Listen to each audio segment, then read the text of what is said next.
Welcome those of you joining live from home or watching this recording later.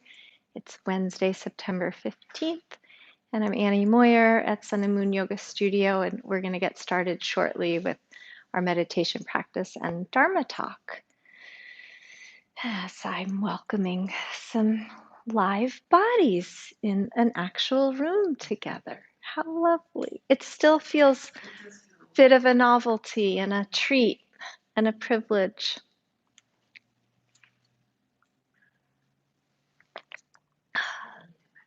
It's up to you. We're good.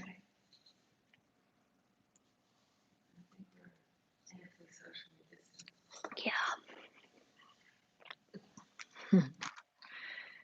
We'll just wait another minute or two. As we're settling in, you can start to just notice your surroundings and maybe sort through the day or the period of time that has led up to this moment when you're joining and seeking some sort of mindful practice.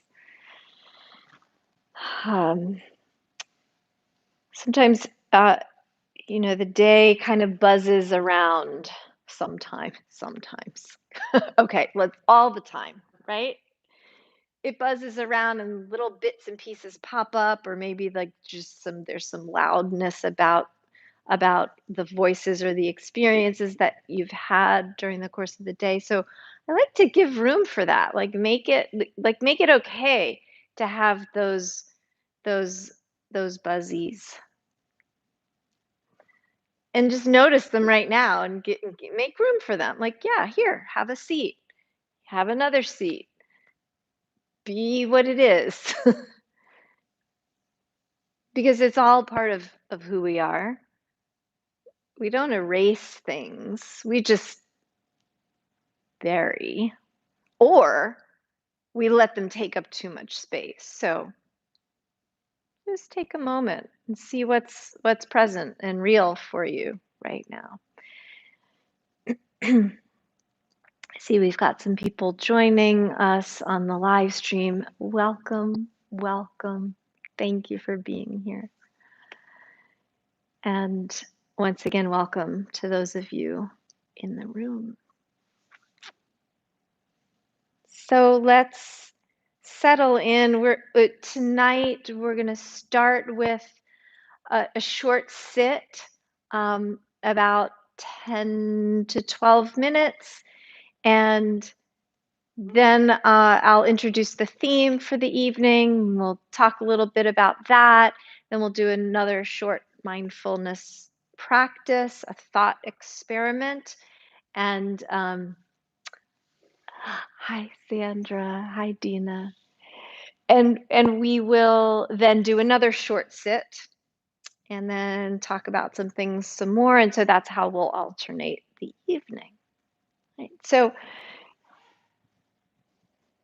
feel your seat now. Feel yourself aligning with gravity so that there is an acknowledged downward reality to your presence here, wherever you are, in whatever room, on whatever seat is beneath you.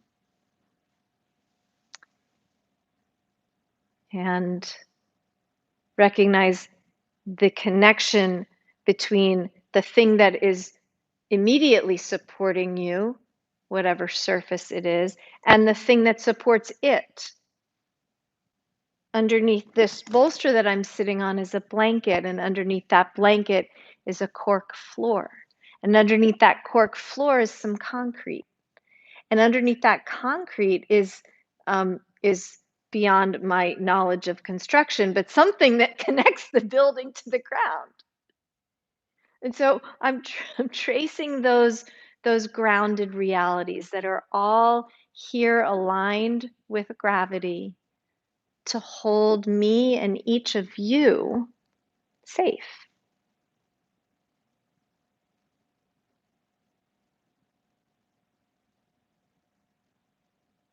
And from that grounded reality, from the literal ground beneath, there is a corresponding rising upward of manifested presence with full of life force and momentary awareness and cognizant presence,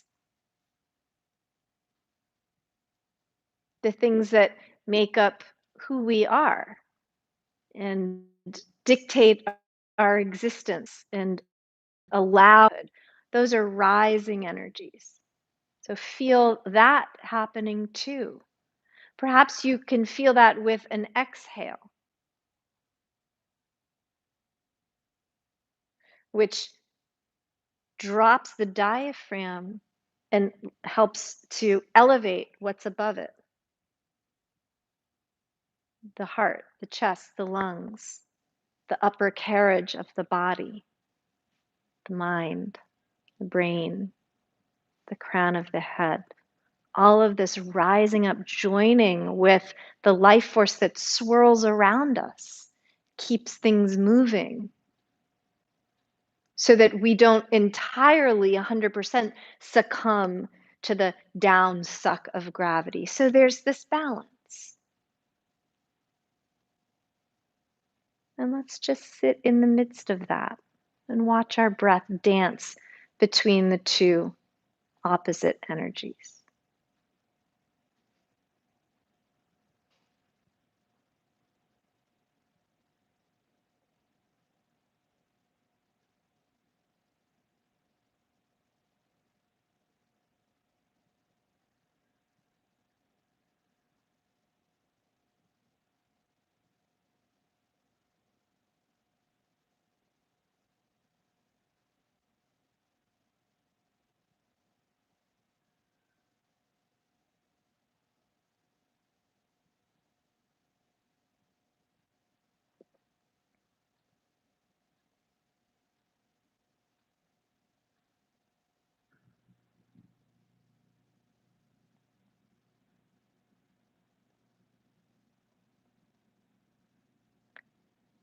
Notice the arrival of the very next inhale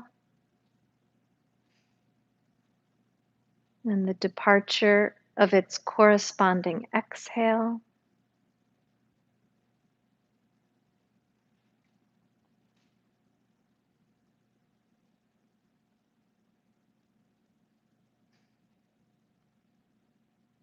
And notice the experience of being in the midst of that.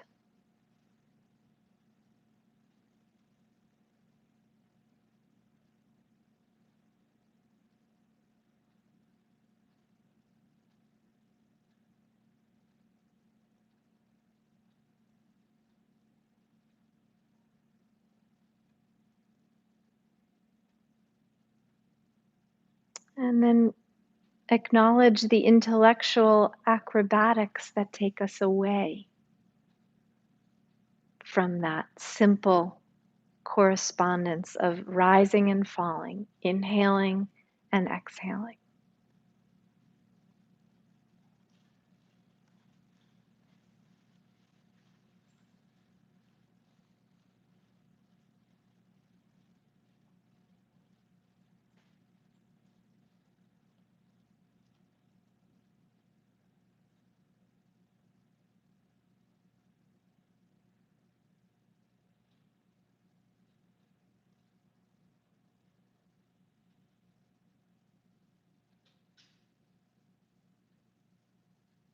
And those intellectual acrobatics are Olympic gold medal winners at taking us out of the moment.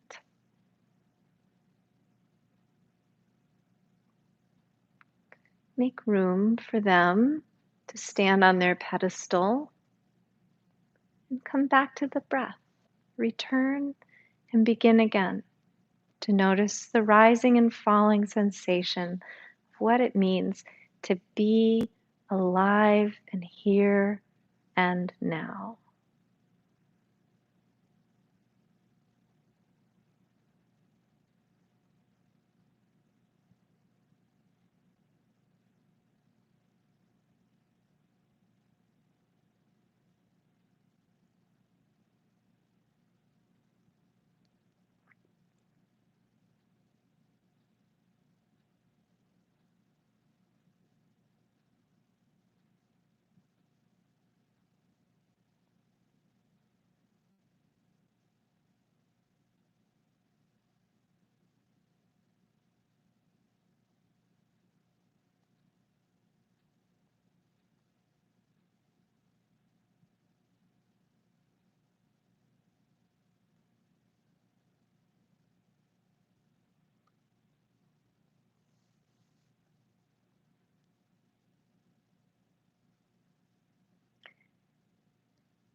inevitably the day will want to come screeching in.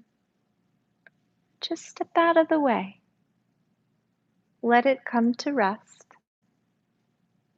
and begin again returning to your breath.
Just about another minute, quietly resting in the space of the here and now.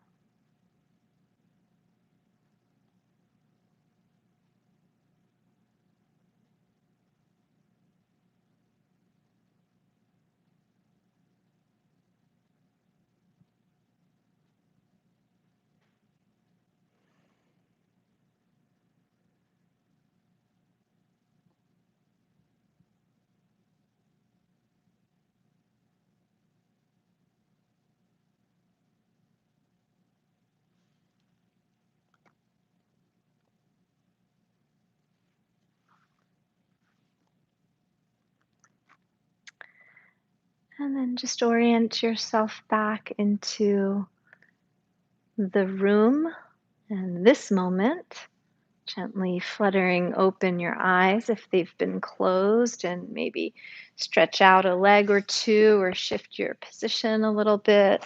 Pull your shoulders around, do a little dance. All right.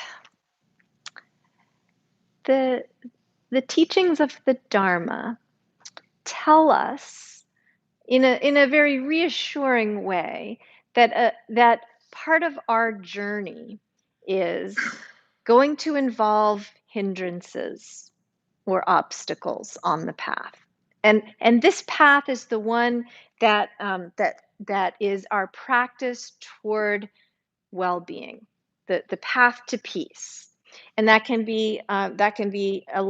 is a lifelong journey, and it is also a daily or an hourly or a momentary practice at any given time, depending on the circumstance, depending on our needs, depending on our challenges that are rising up.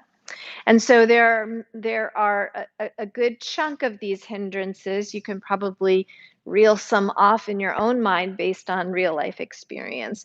Um, the one that I want to talk about tonight is apathy. So the word is from the Greek and it means without feeling. So an absence of feeling, pathos meaning feeling in Greek, and then the a before the word means without.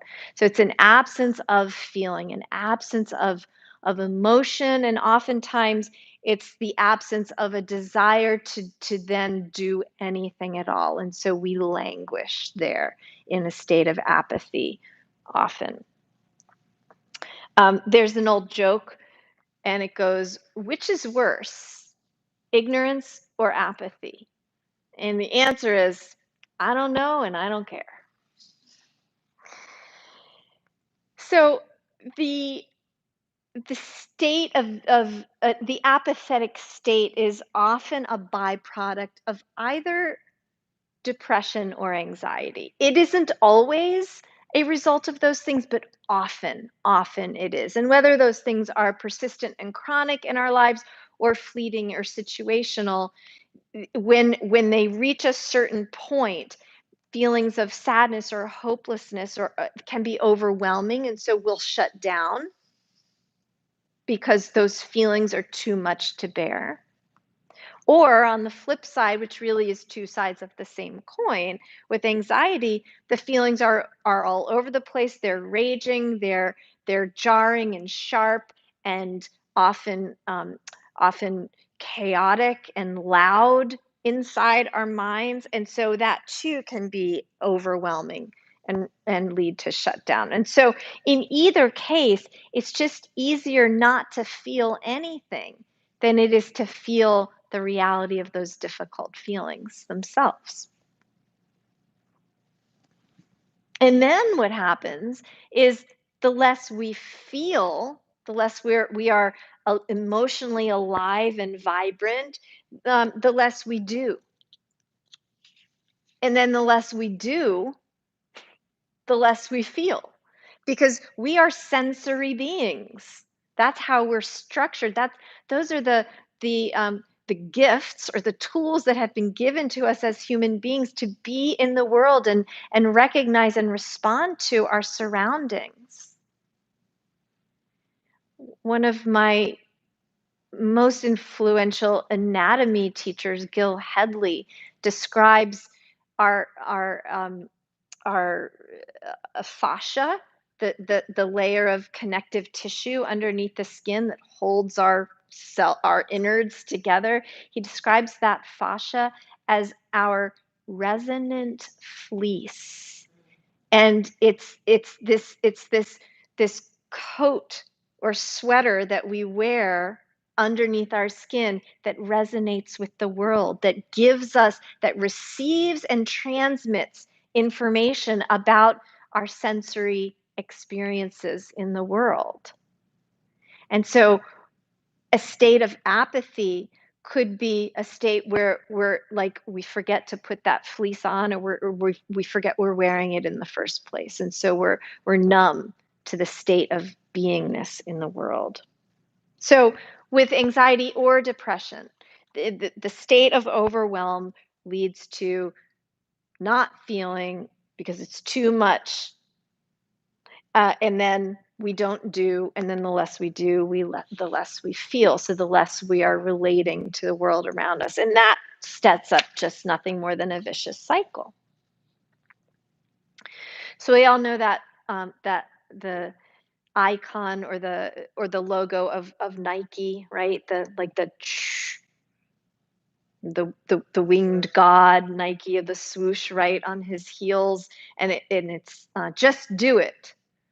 And so in an apathetic state, you might see that logo, the wing of on the heel of the Nike god, right? Like it's no longer flourishing. It's like there's the little curve and then it's just like a deflating balloon.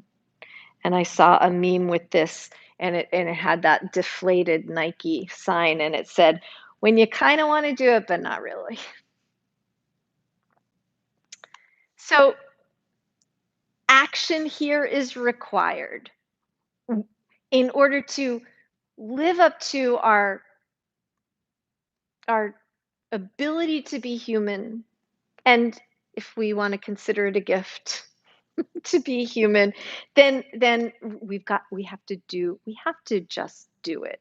But the it can be made into manageable bite-sized pieces, small steps toward action that then can begin to produce small little snippets of feeling, like stretching out a leg. And then, yes, I feel that in my hamstring. I feel my knee joint open up. And then in that opening or that stretching or that traction, there's something that says, I am alive. I can do something. And I can feel the results of that action. And it's like they say about exercise, like it's hard to get motivated to do it, but then once you're done, you never regret it. Unless you hurt yourself, but that's a different story. We don't often regret the thing that we have finally found the gumption to stand up or to move forward and do. And then like breeds like. And this is the simple law of karma, that the more we think or say or do certain things, the more we will be inclined to do them. And then they take root, and then they bear fruit. And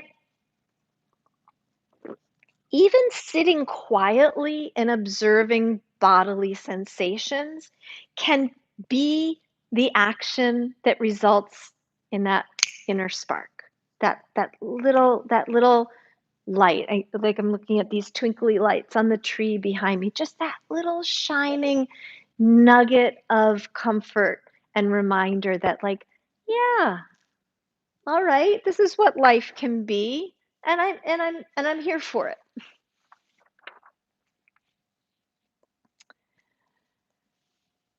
So I want to do a little body scan now. We'll sit for another period of time and feel what we feel. Tiny body awarenesses that recognize the sensate nature of being alive right here, right now. So if you want to, again, readjust your seat, or and once we begin, there's no law that says you can't readjust and readjust, because we're looking at how to ignite the will to act and to feel. So I encourage you to move and shift as you're called to do so. So we'll scan the body for the first part of this, and then the second part we'll do some sort of memory exercise and try and attach or notice what happens when we connect a feeling with a memory. So for now, start at the crown of the head. And even if you're at home lying down, or if you're here in the room and you choose to lie down, it works just as well. So starting at the crown of the head, acknowledge the scalp, and if you have hair, the feeling of the hair.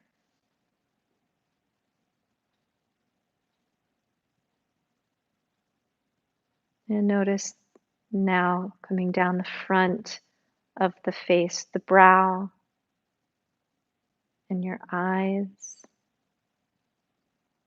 You might match each awareness with a breath in and out. Notice your nose and the nostrils, and perhaps you can even feel a bit of the flare when the inhale comes and the air flows in. Notice your cheeks and your jaw, your ears,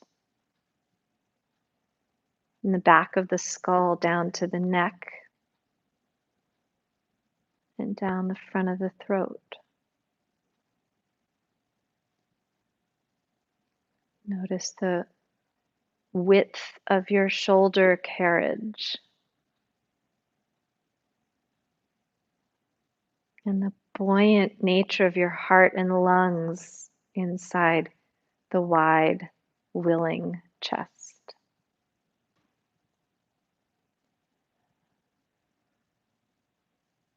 And the lower ribs and the spine. Notice the belly and your shoulder blades on the upper back and the back of your waist.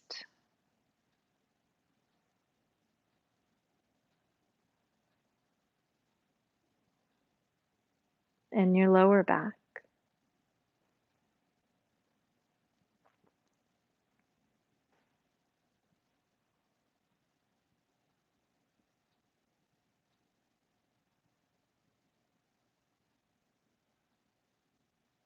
Notice the pelvis,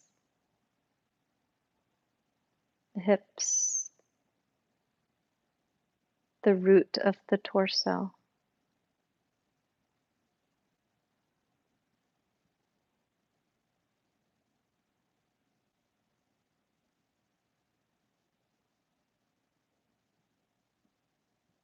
The legs from the hips to the knees, the femur bones, the long, long, heavy, sturdy upper leg, into the kneecaps on the front and behind.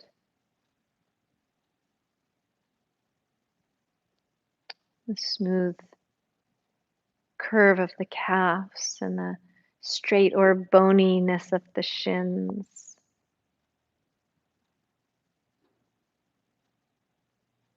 Back up for a moment to the shoulders and the arms, the long, sturdy humerus bone from shoulder to elbow, and the knobby elbow with its funny bone and elbow creases down through the forearms.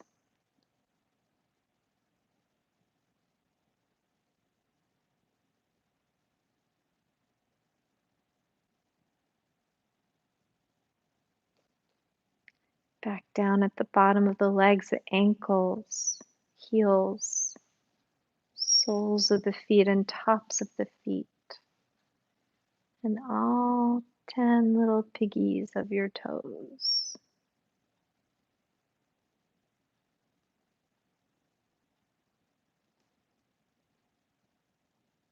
And finally, the wrists, the backs of your hands and all of the fingers, and the wide open palms.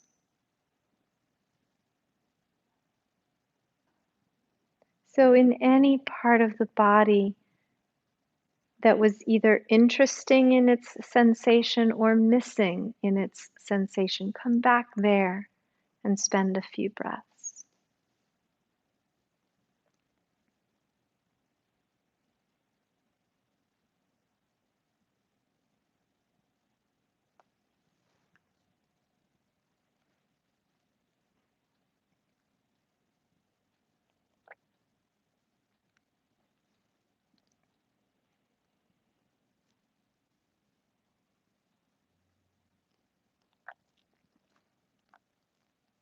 And now, with this bodily form,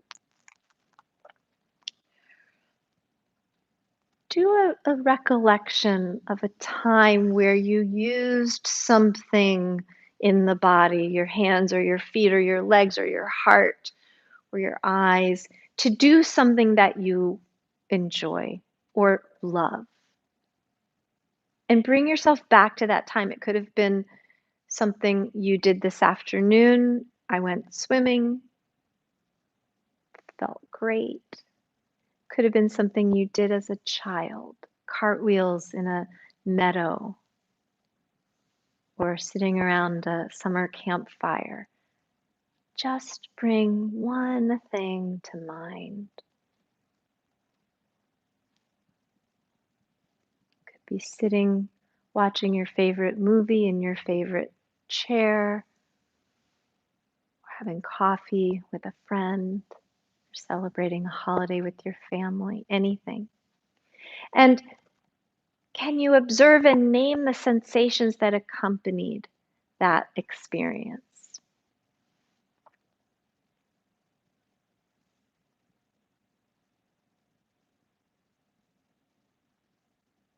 Was it enlivening?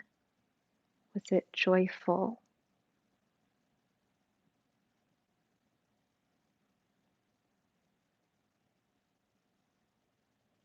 Invigorating? Maybe was it a little scary at first? And it's possible your mind took you to a darker time, a dark place, an unsatisfactory or traumatic experience. If it feels safe to be there recollecting it, name those feelings too, if it feels safe. If it doesn't feel safe, replace that time and experience with a full breath and a recognition of where you are right now. Safe, supported, loved.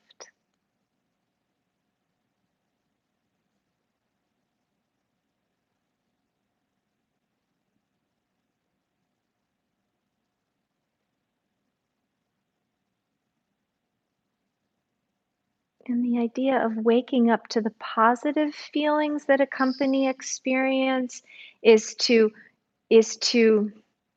capacitate our nervous systems for also abiding the negative.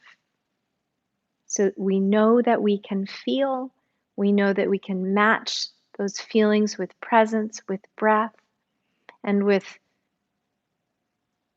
insight to move forward to the next opportunity to feel. Just a few more quiet breaths.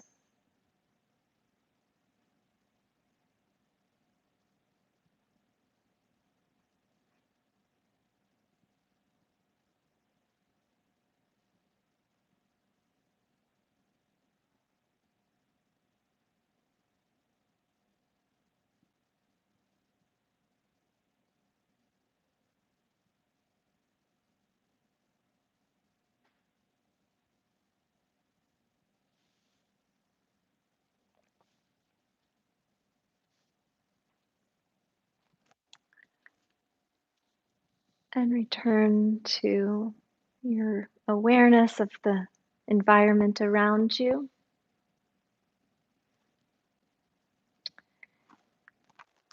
So I grew up with three older brothers, but they were a lot older. They still are, and I remind them all the time they're a lot older than me.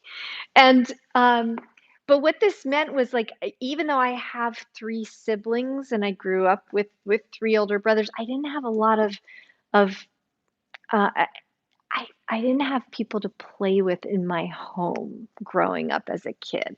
Like in many ways, it was an only child experience in that regard, and so I would often wander into one of my parents, whatever they were doing, and I would walk up and say, "I'm bored."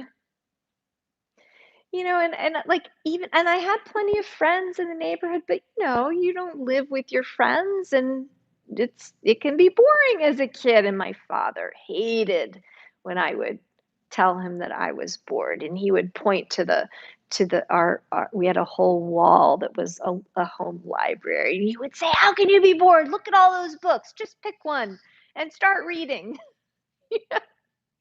And I did love to read as a kid, so it wasn't really that I had nothing to do. I had a lively imagination. I did love to read. It, it wasn't what I was calling boredom was, I believe, in retrospect, a sort of a lack of inspiration or a feeling of disconnect. I didn't feel like I had a purpose in those moments. Who was I? I was just a kid, right? And what was I supposed to be doing? I don't know, like homework or practicing piano or reading one of those hundreds of books. Sure, but I needed a reason. And I didn't have a reason. And I think that's what I was calling boredom. And I think that too qualifies as apathy. So an obstacle between like me as a child feeling like I had some meaning in the world. So I believe that we need like a combination of mental and intellectual purpose in order to not sink into the state of apathy. So as I'm sharing this moment with you all live and with you all who are here live online, I will observe that because I come from the Jewish tradition, tonight is the beginning of Yom Kippur, which is the holiest day of the year. And in no other year, except for last year, would I have been seen out in public doing something that qualifies as work, because this is technically my work, and certainly not live streaming on YouTube on Yom Kippur. I mean, that it's unheard of, and I wouldn't have ever done it. But as I begin so many sentences recently due to COVID, here I am.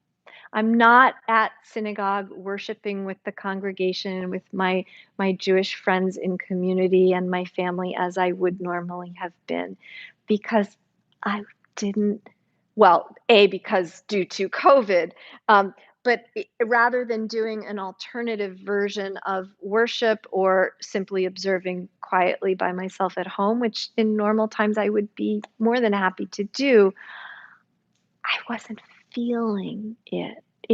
I felt apathy relative to this solemn day. And so I thought, well, I could just sink into it and sort of like waste away the evening and the day, or I could reshape the meaning of the moment for me, which is to tap into one aspect of the Jewish tradition on this day, which is to be of service in the world. Um, a big part of Judaism is service, and tikkun olam means to repair the world, and to do our small part in that, in however whatever small or not so small ways we can. And so it's from that meaningful place that I chose to be here and hold the space for this particular community this evening, because I felt that that was an honest and genuine offshoot of a way to observe the holiday. And it gave me meaning, and it felt right. So it rose above the apathy that I felt creeping in to bring some purpose to this time. So here we are. Apathy can also derive from difficulty in social and group situations. So it can be a byproduct of extreme introversion or extroversion. Um, Heather and I were talking about a little bit about this earlier, about the people for whom working from home in a virtual manner is not the ideal way to be. So the introvert might find such the extrovert might find such a lack in those situations, um, and then uh, might get really drained by not having that sort of meaningful engagement. And on the flip side, the introvert then having to go back out into the world and do things and be with people might get really drained. And again, we return to this place where, like, the overwhelm of feeling can drain our will to be connected in the ways that make sense for us.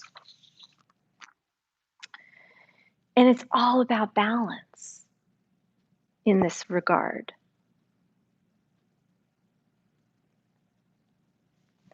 The the sense of, like, being pushed outside of the realm of what's comfortable in some ways can be beneficial. We hear a lot about, like, go out of your comfort zone, and that can spark some inspiration. But too much is is uh, is not good, and it pulls us back in, sucks us back down. And this is, I think, why during quarantine, during the heavy duty phase of quarantine at the beginning of the pandemic, it was so hard for so many people to be productive. And there was a lot of sort of vocalizing of, like, oh, I cleaned out my whole basement and I learned to knit, and I created these beautiful works of art. But then for everyone who was able to bust through and do something like that, there were so many who just couldn't find the will or the meaning or the inspiration. And so that overall sort of blanket of apathy, I think, was very difficult. And some people still are experiencing that. So there are when we're feeling that, it's sort of like a languishing state. And one of the things that can help is to remember the truth of impermanence, which I think is a universal antidote to so many things. To set healthy boundaries between like what I know I'm capable of and what I know I'm not capable of, and then the rest is up for negotiation. To immerse in the actual activities that we know are going to excite and inspire us, and to recognize that the opportunities are always all around us. It's just up to us to choose when we take that action. To know that we are creative beings, we are alive beings, but we are synchronous beings, and so the time has to be right.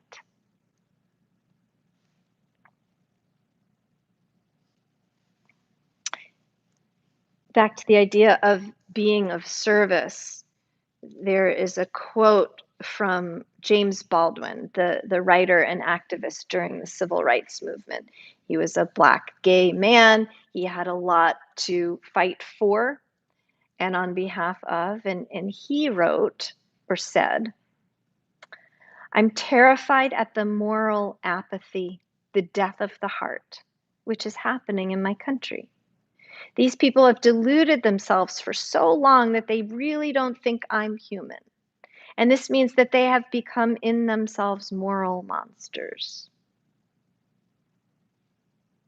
So that death of the heart that James Baldwin described, that could also be a little bit of a comfort with the status quo. So if you have nothing to fight for, if and the status quo is comfortable for you, then why bother? Right? There's no reason to. And that is a death of the heart, because that's not in recognition of the interconnectedness of all hearts and all beings. And that status quo, or that fear of change, can lead to a lack of willingness to really live on behalf of self, much less on behalf of anybody else. And in the yoga Dharma and the teachings of the sufferings, it says that the main cause, or the ultimate cause of all suffering, is our fear of death, which is really a fear of life. And that's apathy. So from a social justice standpoint, apathy is really harmful in the world, because it denies the humanity of others if we are not willing to act upon or speak on behalf of each other's right to live. There's a meme of two friends chatting, and one of them is saying, I feel so rotten because I spent 12 hours on Sunday doing absolutely nothing. And the friend says, well, on the bright side, at least you didn't contribute more to your carbon footprint. So in small ways, little bits of time doing nothing can have its benefit, right? So let's spend some more time in quiet contemplation of the resonance inside of just feeling alive here and now.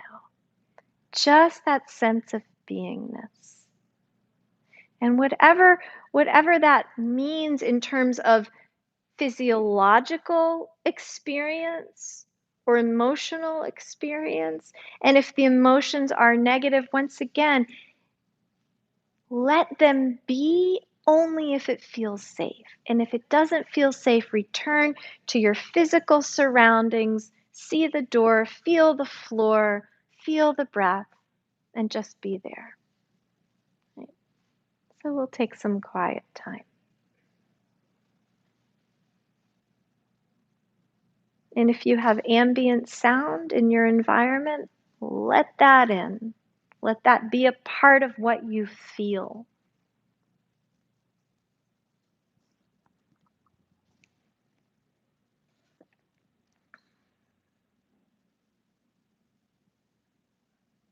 Notice your breath.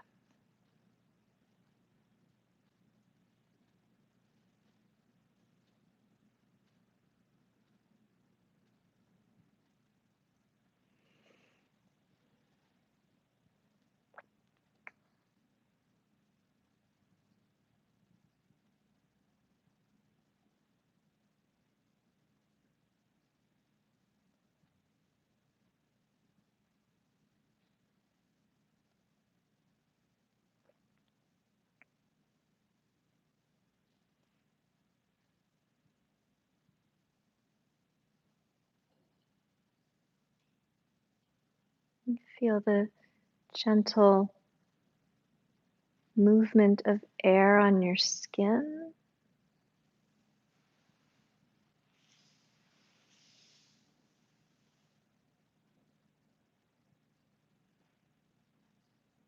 And return to the breath.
As thoughts arise and provide distraction, engage them only to the point where you might name the associated feeling.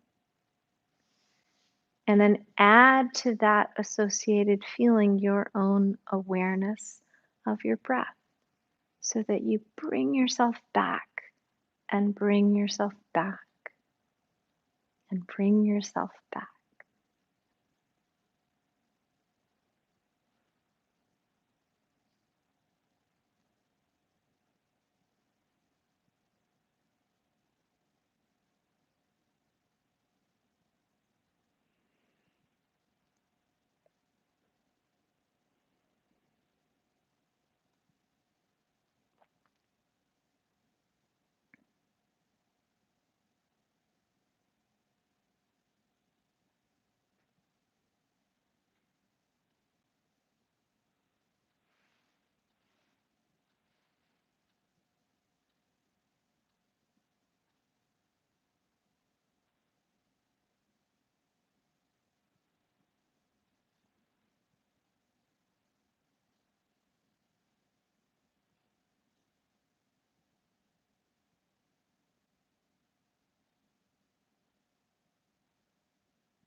We'll continue this sit for just about 5 more minutes and be willing to stay with the the tracking of the feeling tones that arrive. So every thought, scrutinize for a feeling and then add to it breath and begin again. So the idea is not to engage with thought with and then another thought and then an answering a thought, but just a thought and then a like, okay, that's an angry thought. That's a sad thought. That's an excited or joyful thought. A quick, honest, first gut assessment, and then the breath and the space for it all to be as it is.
Notice if you were able to hear and then feel the vibration of the sound.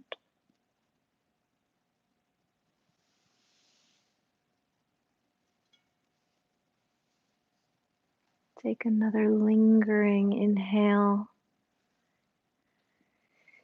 and a fully satisfying exhale.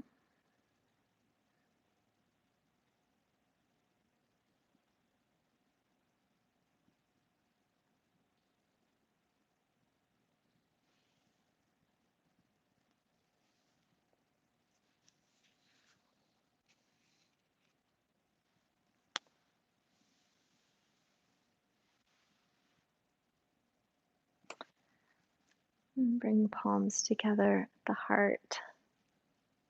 Thank you so much for joining this practice. May all beings be happy.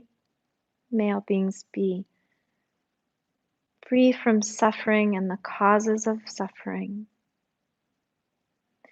May all beings be at peace. Thank you.